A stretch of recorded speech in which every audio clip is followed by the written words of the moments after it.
الحمد لولیہ والصلاة والسلام علی نبیہ وآلہ وصحبہ وبارک وسلم۔ قال اللہ تعالی وتبارک فی القرآن المجید والفرقان الحمید۔ بسم اللہ الرحمن الرحیم۔ قل بفضل اللہ وبرحمتہ فبذلک فلیفرحوا۔ صدق اللہ مولانا العظیم وصدق رسولہ النبی الکریم الرؤوف الرحیم۔ اللہم نور قلوبنا بالقرآن وزین اخلاقنا بالقرآن وادخلنا الجنۃ بالقرآن ونجنا من النار بالقرآن۔ قال اللہ تعالی وتبارک فی شان حبیبہ مخبرا وآمرا۔ ان اللہ وملائکتہ یصلون علی النبی یا ایہا الذین آمنوا صلوا علیہ وسلموا تسلیما۔ اللہم صلی علی سیدنا مولانا محمد معدن الجود والکرم صلاۃ و سلاما علیک یا سیدی یا رسول اللہ۔ حمد و تعریف و توصیف اللہ جل مجدہ الکریم کی ذات برکات کے لیے، رسول رحمت شفیع معظم نبی محتشم حضور ختم المرتبت صلی اللہ علیہ وآلہ وسلم کے حضور ناز میں اپنی عقیدتوں، ارادتوں اور محبتوں کا خراج پیش کرنے کے بعد، واجب الاحترام ذوی الاحتشام معزز و مکرم سامعین، خواتین و حضرات، السلام علیکم ورحمۃ اللہ وبرکاتہ۔ کتاب رحمت قرآن مجید میں اللہ جل شانہ نے ارشاد فرمایا، اے محبوب ارشاد کر دیجئے، فرما دیجئے، قل بفضل اللہ و برحمتہ، جب اللہ کا فضل اور اس کی رحمت ہو، فبذالک فلیفرحوا، تو انہیں چاہیے کہ اس فضل و رحمت کے حصول پر، اللہ جل شانہ کی اس کرم نوازی پر فرحت کا اظہار کرے، خوشی اور شادمانی کا اظہار کرے۔ ہوا خیر مما یجمعون، اور وہ جب فرحت کا اظہار کرتے ہوئے، خوشی کا اظہار کرتے ہوئے خرچ کرتے ہیں، تو وہ خرچ کرنا اس مال سے بہتر ہے جو وہ جمع کرتے ہیں۔ تو خوشیوں کا حصول اللہ جل شانہ کا شکر واجب کرتا ہے۔ جب کوئی بھی خوشی ملے تو ہمارے اوپر ضروری ہوتا ہے کہ ہم اللہ کا شکر ادا کریں۔ شکریہ ادا کرنے سے نعمتیں اور زیادہ ملتی ہیں، اور شکریہ ادا نہ کرنے سے نعمتوں سے محروم کر دیا جاتا ہے۔ اور یہ انسانی فطرت ہے کہ جب اسے کوئی سرشاری ملتی ہے، جب اسے کوئی نعمت، رحمت یا راحت پہنچتی ہے، تو وہ اس پر خوش ہوتا ہے۔ قرآن مجید میں ایک مقام پہ فرمایا، وَإِذَا أَذَقْنَا الْإِنسَانَ مِنَّا رَحْمَةً فَرِحَ بِهَا، جب انسان کو ہماری جانب سے کوئی رحمت ملتی ہے تو وہ اس پہ خوش ہو جاتا ہے۔ آپ ایک چھوٹے سے بچے کی گال سہلائیں، اس کو ٹافی دیں، اس کے سر پہ شفقت سے ہاتھ رکھیں تو اس کا چہرہ کھل کے گلاب ہو جاتا ہے۔ ٹھٹھرتے ہوئے ماحول میں کسی کو روک کے گرم چائے پلا دیں تو اس کی طبیعت میں سرشاری آ جائے گی اور وہ آپ کا شکر گزار رہے گا۔ یہ انسانی فطرت ہے، اس میں مسلمان ہونا بھی ضروری نہیں ہے کہ کسی بھی شخص کو آپ کوئی شے عطا کرتے ہیں، اسے کوئی خوشی دے دیتے ہیں، تو وہ اس سے بہت زیادہ سرشار ہوتا ہے۔ رحمتم منا، جو لفظ قرآن نے بیان کی وہ ہے رحمتم منا، یعنی ہماری جانب سے اسے کوئی رحمت ملے۔ رحمتن نکرہ ہے، یہاں کوئی رحمت ملے، عام سی رحمت ملے، فرح بہا، تو اس رحمت کے ملنے پر وہ خوش ہو جاتا ہے۔ آپ کی اگر توجہ ہو تو رحمت ملنے پہ وہ خوش ہو جاتا ہے، اور اگر رحمت للعالمین مل جائے تو پھر اس کی خوشی کا عالم کیا ہو، پھر اس کی مسرت کی کیفیت کیا ہو۔ یہ بات ذہن میں رکھیے کہ حضور کی آمد پر مسرت کا اظہار کرنا، خوشی کا اظہار کرنا، اس میں تو کوئی اختلاف نہیں ہے۔ امت کا کوئی بھی طبقہ اس کا انکار نہیں کرتا کہ یہ خوشی کی بات نہیں ہے، خوشی کی بات ہے۔ ہر دور میں اور ہر علاقے کے اپنے اظہار کے سلیقے ہوتے ہیں اور طریقے ہوتے ہیں، اگر وہ شریعت کے مزاج سے متصادم نہ ہو ان کو اختیار کرنے میں کوئی حرج نہیں ہے۔ پھر مرور زمانہ کے ساتھ بدلتے ہوئے تقاضے ہوتے ہیں۔ کسی زمانے میں تلواروں کے ساتھ، تیروں کے ساتھ لڑائی ہوتی تھی اور وہ جہاد اسلامی قرار پاتا تھا۔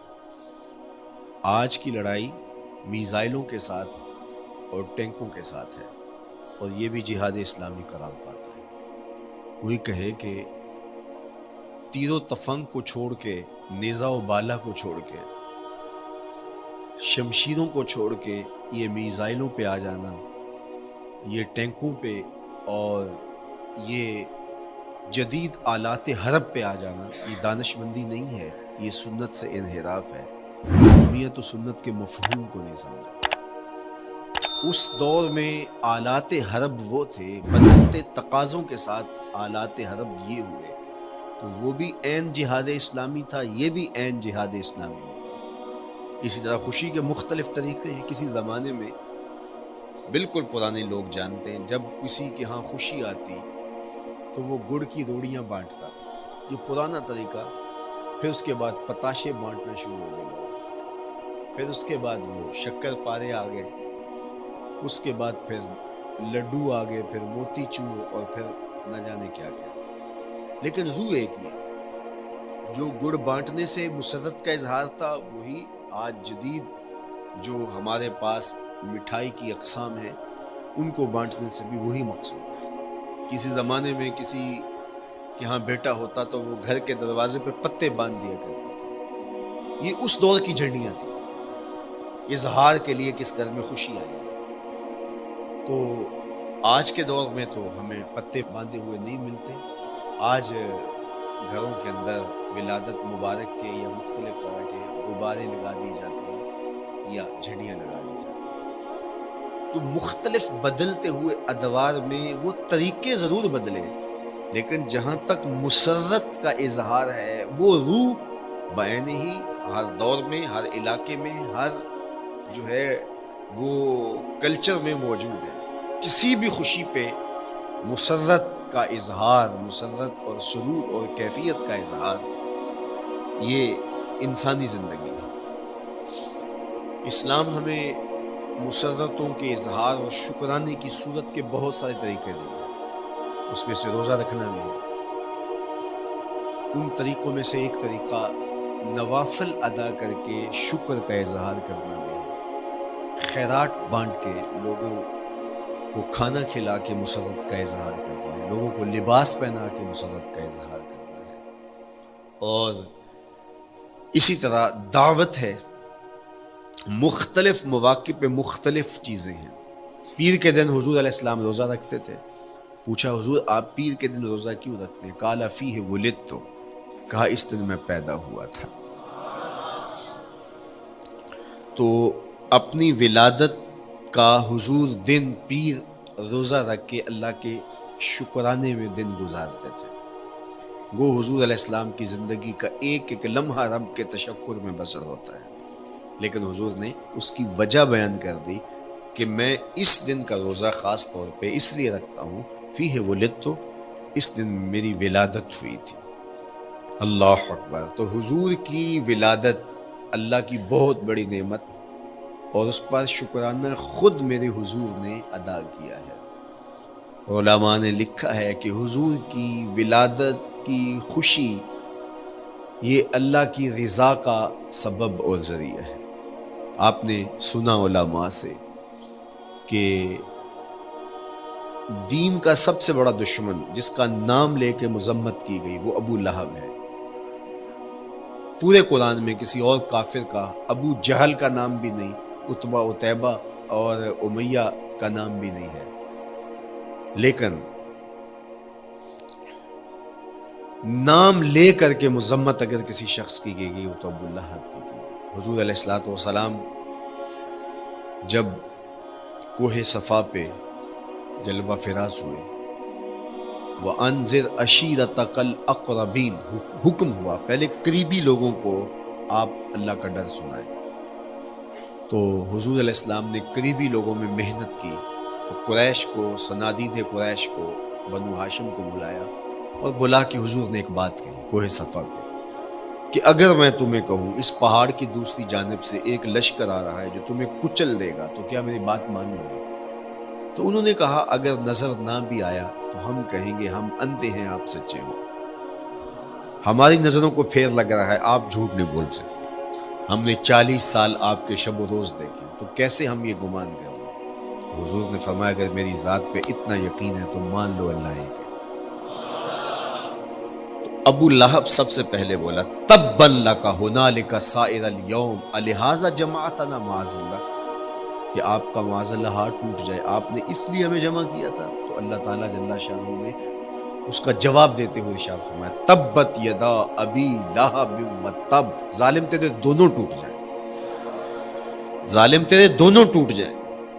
تو ابو لہب کا نام لے کے مذمت کی گئی، لیکن یہ بدترین کافر جب حضور کی ولادت ہوتی ہے تو اس کی لونڈی سویبہ اس کو جا کے خبر دیتی ہے کہ تیرے مرحوم بھائی کے گھر بیٹا پیدا ہوا، تو یہ بہت خوش ہو گیا، اس لیے نہیں کہ نبی تشریف لائے، اس لیے کہ میرے مرحوم بھائی کے گھر میں چراغاں ہوا، تو بھتیجا ہونے کے ناطے اس کو ایک سرشاری اور خوشی ہوئی، اور لونڈی کے خبر دینے پر اس نے اشارے سے اس کو کہا جا تو آزاد ہے۔ اللہ اکبر، یہاں سے یہ بھی سمجھے کہ حضور نے صحن کائنات میں قدم رکھا، غلاموں کو آزادی ملنے لگی، غلامی کی زنجیریں ٹوٹنے لگی، تو سویبہ کو کہا جا تو آزاد ہے۔ خیر ابو لہب کی ساری زندگی آپ کو پتہ ہے، لیکن جب مر گیا تو حضرت عباس رضی اللہ تعالیٰ عنہ کو خواب میں ملا، انہوں نے کہا سنا کیسی بیت رہی ہے؟ اس نے کہا سخت مشکل میں، ڈاڈی تکلیف ہے، حضور کی مخالفت بڑی مہنگی پڑی، لیکن اتنا ہے کہ جب پیر کا دن آتا ہے جس انگلی سے اشارہ کر کے لونڈی کو آزاد کیا تھا اس سے ٹھنڈا اور میٹھا مشروب بھی ملتا ہے اور عذاب میں بھی کچھ کمی ہوتی ہے۔ شارع مسلم امام نووی کے استاد امام ابو شامہ جو بہت بڑا نام ہے حدیث میں، وہ فرماتے ہیں جب ایک کافر کو حضور کو نبی سمجھ کے نہیں بھتیجا سمجھ کے خوشی کرنے کا بھی صلہ ملتا ہے، تو ایک مومن جو حضور کا غلام ہے اور حضور کو امام اور مقتدا اور نبی رسول اور محبوب سمجھ کے خوشیاں کرتا ہے، اس کو اللہ کتنا کچھ عطا کرے گا۔ دوستاں را کجا کنی محروم تو کے بعد دشمنا نظر داری، جب تو دشمنوں کو اتنا دیتا ہے تو دوستوں کو کتنا عطا کرے گا۔ تو حضور کی آمد پر مسرت کا اظہار، بشاشت کا اظہار، یہ اہل ایمان کا طریقہ رہا ہے۔ ہاں جو اس کا انداز ہے، کسی کو نوافل میں زیادہ سرور ملتا ہے وہ نوافل کثرت سے پڑھ لے، کسی کو زیادہ سرور روزے میں آتا ہے تو وہ روزے رکھ کر کے اس شکرانے کو ادا کرے، کوئی ذکر کی مجلس سجا لے، مختلف طریقے موجود ہیں۔ حضور علیہ السلام تشریف لائے، صحابہ بیٹھے ہوئے تھے، صحیح مسلم میں روایت ہے، سنن نسائی میں ہے، اور بھی کتب حدیث میں، محفل بپا تھی، تو حضور نے آ کہا ما اجلسکم، کیوں بیٹھے ہوئے ہو؟ تو جو انہوں نے جواب دیا وہ سنیے، جلسنا نذکر اللہ ونحمدہ علی ما ہدانا لدینہ ومن علینا بک، حضور ہمارے بیٹھنے کا مقصود یہ ہے کہ ہم اللہ کا شکر ادا کر رہے ہیں اس بات پر کہ اس نے ہمیں ہدایت دین عطا کی، ومن علینا بک، اور آپ کی صورت میں ہمارے اوپر احسان کیا، ہمیں آپ عطا ہوئے، اس پر اللہ کا شکر ادا کرنے کی مجلس سجائے بیٹھے۔ اب بات تو سادہ سی تھی، لیکن میرے حضور نے ان سے کہا کیا تم اس بات پہ قسم دے سکتے ہو کہ اسی لیے بیٹھے ہو؟ تو انہوں نے کہا جی ہم قسم دیتے ہیں، ہم اسی لیے بیٹھے۔ فرمایا اٹھاؤ قسم۔ تو صحابہ نے باقاعدہ قسم دی، ہم قسم اٹھاتے ہیں، ہمارے بیٹھنے کا مقصد یہ ہے کہ اللہ کا شکر ادا کر رہے ہیں، اور آپ کی صورت میں جو انعام خداوندی ملا ہے اس پر اللہ تعالیٰ کا شکریہ ادا کر رہے ہیں۔ حضور نے باقاعدہ ان سے قسم لی، اور انہوں نے باقاعدہ قسم دی۔ اب صحابہ کو حیرت تو تھی کہ یہ موقع قسم کا تو نہیں تھا، لیکن حضور نے قسم لی ہے، کیوں؟ حیرت تو استجاب کی کیفیت تھی۔ حضور علیہ السلام نے فرمایا صحابہ میں تم سے جو ابھی قسم لی ہے یہ کسی تہمت کی بنیاد پر نہیں لی، یعنی تمہارے قول کی صداقت میں مجھے کوئی شک نہیں تھا کہ میں نے قسم سے تصدیق کی ہو، بلکہ اس کا سبب اور تھا۔ بعض اوقات قسم اس لیے کی جاتی ہے کہ کسی متردد ذہن کو مطمئن کرنا ہوتا ہے، اور بعض اوقات قسم واقعہ کی اہمیت کو بڑھانے کے لیے کی جاتی ہے۔ کوئی بندہ کہہ رہا ہے کہ جناب فلاں صاحب آ رہے ہیں ہمارے گھر میں، مہمان آ رہے ہیں، تو گھر کے اچھا کہتا ہاں قسم اللہ کی، تو اس کا یہ مطلب نہیں کہ اس کے شک ہوتا ہے، اس کی خوشی اور اس کی مسرت کے اظہار کو بڑھانے کے لیے وہ کہتا ہے کہ ہمارے گھر کے اندر آج فلاں آ رہا ہے، تو وہ کہتا اچھا کہتا ہاں ہاں قسم اللہ کی وہ آ رہا ہے۔ تو یہ متردد کا شک دور کرنے کے لیے قسم نہیں ہے، یہ بلکہ اس کی خوشی اور سرشاری کو پختہ کرنے کے لیے ہے۔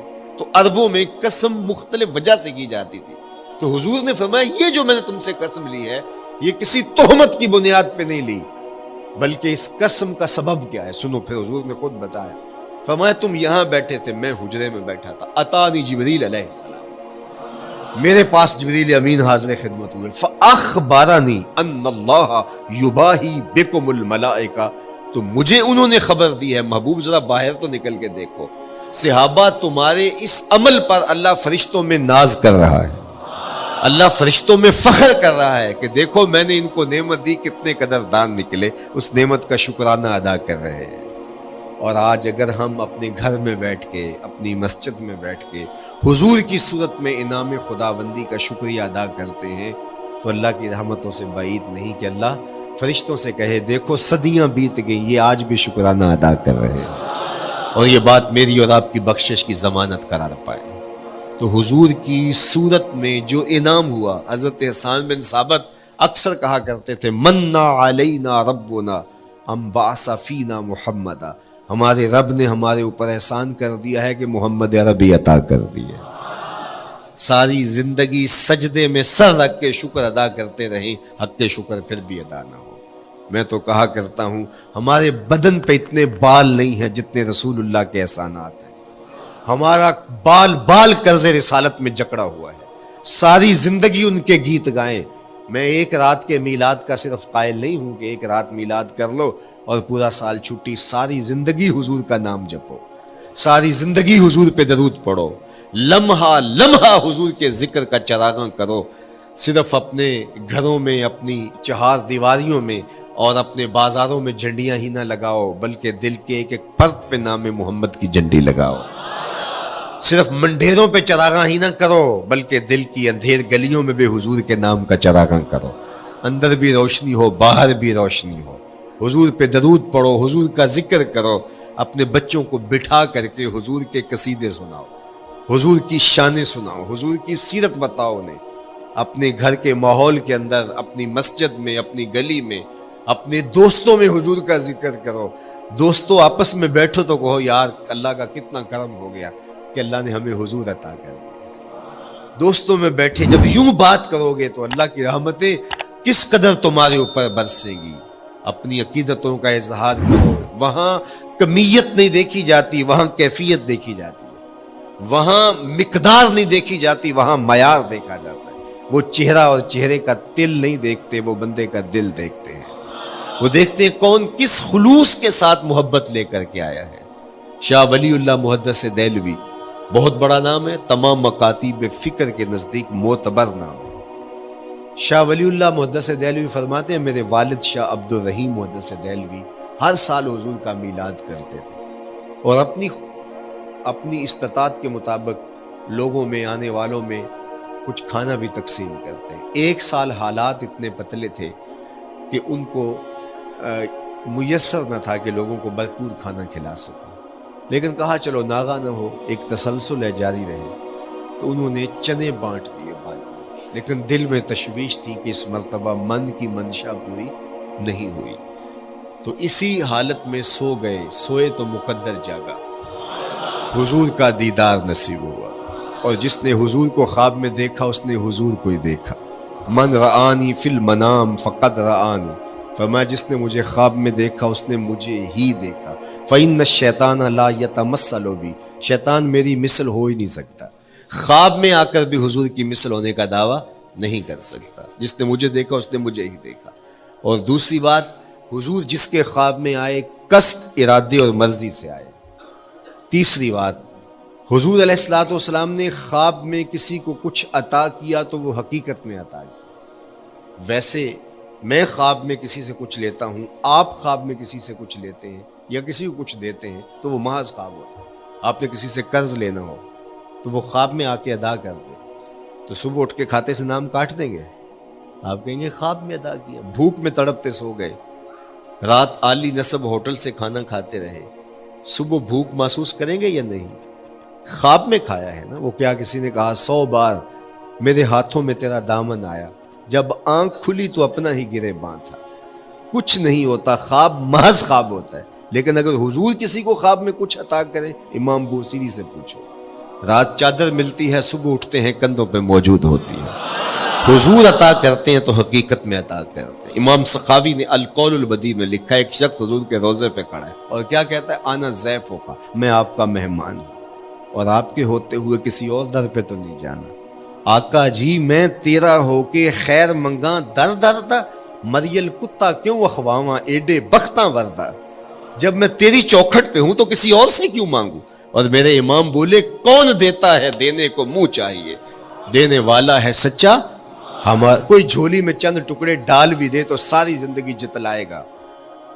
اللہ اکبر۔ عارف عبد المتین نے تو قلم توڑ دیا نا، اور جتنے بھی سہارے ہیں سبک کرتے ہیں، عزت نفس بڑھاتا ہے سہارا تیرا، ہر آسرا کمزور کرتا ہے لیکن نبی کا آسرا سر بلند کرتا ہے۔ کسی چودھری کا، خان وڈیرے کا مانگت سر اٹھا کے چل سکتے کہ میں فلاں کا مانگت ہوتا ہوں اور جس کو خیرات مدینے کی گلی سے ملی ہو؟ اسی لیے میرے امام نے مشورہ دیا، ٹھوکریں کھاتے پھرو گے ان کے در پہ پڑ رہو، قافلہ تو اے رضا اول گیا آخر گیا۔ وہ کھڑا ہی حضور کے روضے پہ کیا کہتا ہے؟ آنا ضیفوں کا، میں آپ کا مہمان ہوں اور آپ کے ہوتے کسی اور در پہ جاؤں؟ اللہ اکبر۔ یہ کہتے کہتے آنکھ لگ گئی۔ حضور خواب میں تشریف لائے، دائیں ہاتھ میں روٹی تھی، عطا کرتے ہوئے میں خذ لے لے، کہتا میں نے خواب میں کھانا شروع کر دیا، ابھی آدھی روٹی کھائی تھی، پوری روٹی نہیں کھائی تھی، آدھی روٹی کھائی تھی کہ میری آنکھ کھل گئی۔ جب آنکھ کھلی تو دوسرا آدھا ٹکڑا میرے ہاتھ میں موجود تھا۔ وہ دیتے ہیں تو حقیقت میں نہیں۔ تو شاہ ولی اللہ محدث دہلوی فرماتے ہیں کہ میرے والد شاہ عبد الرحیم محدث دہلوی نے خواب میں حضور کو دیکھا، اور چونکہ دن یہ عمل گزرا تھا اور کہ مہمانوں کو خاطر خواہ تواضع نہیں کر سکا تھا، تو حضور کے سامنے انواع اقسام کی چیزیں پڑی ہیں اور ان میں میرے والے چنے بھی موجود ہیں اور حضور ان کے ساتھ شفقت فرما رہے ہیں۔ تو یہاں معیار دیکھا جاتا ہے، مقدار نہیں دیکھی جاتی، یہاں کمیت نہیں دیکھی جاتی، کیفیت دیکھی جاتی ہے۔ یہاں چہرے اور چہرے کا تل نہیں دیکھا جاتا، یہاں آنے والے کا دل دیکھا جاتا۔ یار چہرہ تو چمکدار تھا، اسی لیے ابو لہب کہتے ہیں نا شعلے کی طرح چمکتا ہوا، لیکن جہنم کا ایندھن بنا، اور کالے رنگ والا، ہونٹ موٹے ہیں، لیکن کعبے کی چھت میں کھڑا اذان دے رہا ہے۔ اذان ازل سے تیرے عشق کا ترانہ بنی، نماز تو اس کی دید کا ایک بہانہ بنی، ادائے دید سراپا نیاز تھی تیری، کسی کو دیکھتے رہنا نماز تھی تیری۔ تو عقیدتوں کے رنگ اور محبتوں کے رنگ حضور علیہ السلام کے ساتھ جب کوئی پیش کرتا ہے تو رائے گانی جاتی۔ یہ وفاداروں کا در ہے، یہاں بے وفائی کا تصور ہی نہیں ہے۔ وہ ہاتھ پکڑتے ہیں تو پھر چھوڑتے نہیں ہیں، اس لیے ان سے محبت کا ربط قائم کیجیے، اپنی اولادوں کو حضور کا پیار سکھائیے، اپنے گھروں میں میلاد کیجیے۔ لازم نہیں ہے کسی عالم دین کو بلاؤ، آپ اپنے گھروں میں حضور علیہ السلام پر درود پڑھیے گا، بچوں کو بٹھائیے گا اور حضور کی سیرت کا کوئی واقعہ ان کو سنائیے گا۔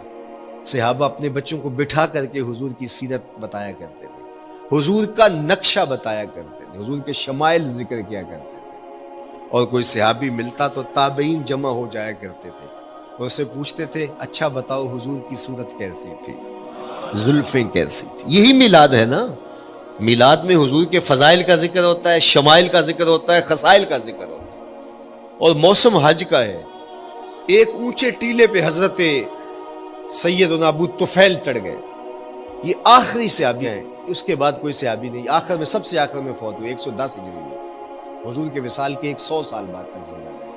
اونچے ٹیلے پہ چڑھ گئے اور لوگوں کہا لوگوں آؤ، اس وقت روئے زمین پہ میرے علاوہ کوئی نہیں جس نے حضور کو دیکھا، بس انہی آنکھوں نے حضور کو دیکھا ہے، کیا ناز ہے۔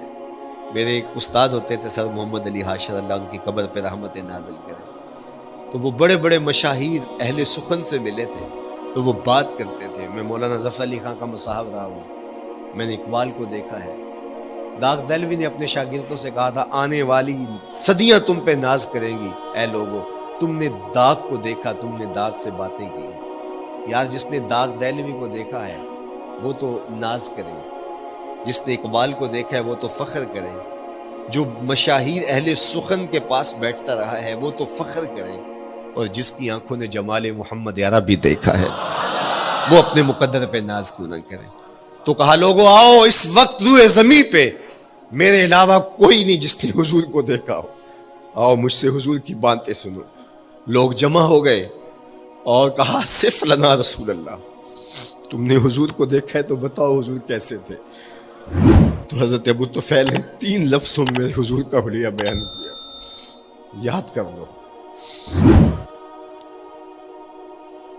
حضرت ابو طفیل نے کہا کان رسول اللہ صلی اللہ علیہ وسلم ابیض ملیحا مقصدا، ایک تو چٹے رنگ کے تھے، ایک تو حضور کا رنگ گورا تھا، دوسری بات ملیحا حضور کا حسن نمکین تھا، اور تیسرا مقصدا حضور متوازن تھے، نہ قد لمبا نہ قد پست، سوا صدر والبطن سینہ اور پیٹ برابر، لیسا بالطویل الممغط ولا بالکثیر المتردد، نہ پست کے عجیب دکھائی دیں نہ اتنے لمبے کے عجیب لگے بلکہ درمیانہ قد، لیکن اذا جامع القوم غامرہم، سن لو حضور کا قد تو درمیانہ تھا لیکن جب لوگوں کے درمیان چلتے حضور کے کندھے لوگوں کے سروں سے اونچے دکھائی دیتے۔ یہ اللہ نے شان دی اپنے مکھ چند بدر شاہ شانی، متھے چمک دی لاٹ، کالی زلف تے اکھ مستانی،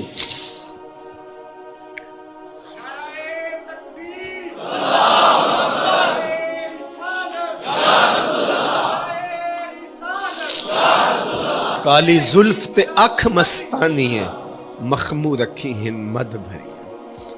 میں آپ کو مدینے کی گلی میں لے جانا چاہتا تھا کہ حضور علیہ السلام کی جب آمد ہوئی تو اہل مدینہ نے کس طرح جلوس نکالا، وہ عقیدتوں کے کیا رنگ تھے، لیکن وقت سمٹ گیا۔ لیکن اتنا سن لو کہ جب حضور تشریف لائے تو جنوبی سمت سے حضور آئے تھے، جب انہوں نے دیکھا نا تو اچانک وداع کے پہاڑوں کی اوٹ سے حضور دکھائی دیے، تو سیاہ پہاڑ ہیں تو ان سے جب حضور کا چمکتا ہوا چہرہ دکھا نا تو بے ساختہ انہوں نے کہا طلع البدر علینا، وہ دیکھو چاند چڑھ گیا ہے، طلع البدر علینا، وہ دیکھو چاند چڑھ گیا۔ یہ شاعری خود بخود ہوتی ہے، خود بخود ترتیب، ایک ہوتی ہے آورد، ایک ہوتی ہے آمد، یہ آمد ہے، طلع البدر، وہ دیکھو چاند چڑھ گیا۔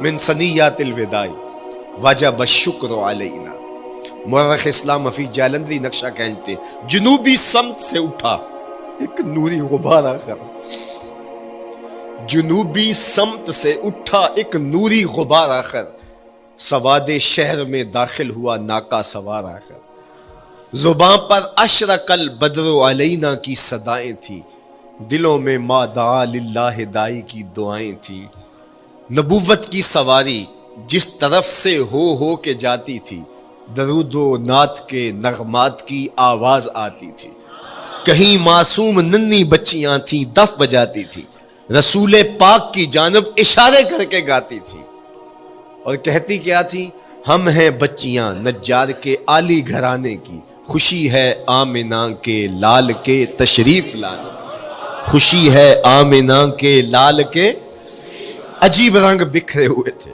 حضور نے جب بچیوں کو دیکھا تو فرمایا تم مجھ سے محبت کرتی ہو؟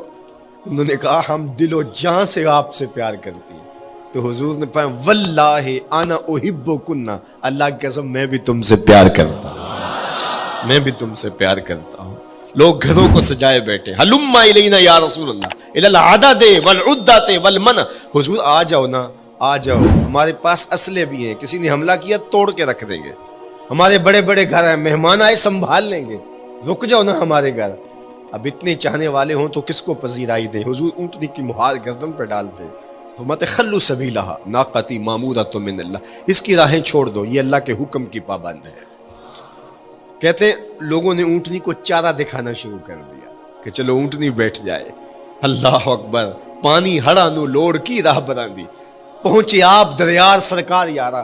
یار جب محبت پیدا ہوتی ہے یار منانے کے ڈھنگ بھی سیکھ لیے جاتے ہیں، محبت بتا دیتی ہے محبوب کو کیسے منانا ہے، لیکن حضور فرماتے خلو سبیلہ ناقتی مامور، راہیں چھوڑ دو، میری اونٹنی اللہ کے حکم کی پابند ہے، یہ سبز چاروں کے لالچ میں آنے والی نہیں ہے، چھوڑو چھوڑو اس کا راستہ۔ اللہ اکبر، جب بنو نجار کے محلے سے حضور گزرے، یہی بچیوں نے تالا البدر علینا پڑھا تھا، اور یہی محلہ حضور کے ننیال کا محلہ تھا۔ انہوں نے جو لفظ کہے، امام صالحی نے، اللہ ان کی قبر پہ کروڑوں رحمتیں نازل کریں۔ سبل الہدا والرشاد میں نے کئی مرتبہ یہ مقام پڑھا ہے، باب الہجرہ مسلم شریف باقی کتب حدیث میں بھی ہے، لیکن امام صالحی نے بہت ساری حدیث جمع کی ہیں، اور انہوں نے یہاں جو منظر بیان کیا ہے، انہوں نے جو لفظ کہے نا، جب حضور آئے بنو نجار کے محلے سے گزرنے لگے تو ذرا لفظوں کی چاشنی دیکھیے، ان لفظوں سے ٹپکتے شہد کو دیکھیے۔ تو انہوں نے آگے بڑھ کے حضور کو دعوت دی، اور لفظ کیا کہیں، ہلم الی اخوالک یا رسول اللہ الی العدد والعدۃ والمن، حضور ادھر تو رک جاؤ، یہ تو آپ کے ماموں کے گھر ہے، یہ تو آپ کے ننیال کا محلہ ہے۔ لیکن حضور نے فرمایا کہ بس میری راہیں چھوڑ دو۔ پھر اونٹنی جا کے کہاں بیٹھی، نیویاں دا پرونا ہے میرا نبی، کوٹھیاں تے چڑھے ویخ دے رہ گئے۔ سہل اور سہیل دو یتیم بچے تھے، اور ان کی خالی جگہ پڑی تھی، جا کے اونٹنی وہاں بیٹھ گئی، اٹھایا گیا پھر بیٹھ گئی۔ قریب ترین مکان حضرت ابو ایوب انصاری کا تھا، دوڑے آئے سامان اتارنے لگے، کہا حضور اونٹنی کو اب نہ اٹھاؤ، اب تو میرے بخت جاگ پڑے ہیں۔ پھر ان کی کیفیت کیا تھی، امروز شاہ شاہاں مہمان شدست مارا، امروز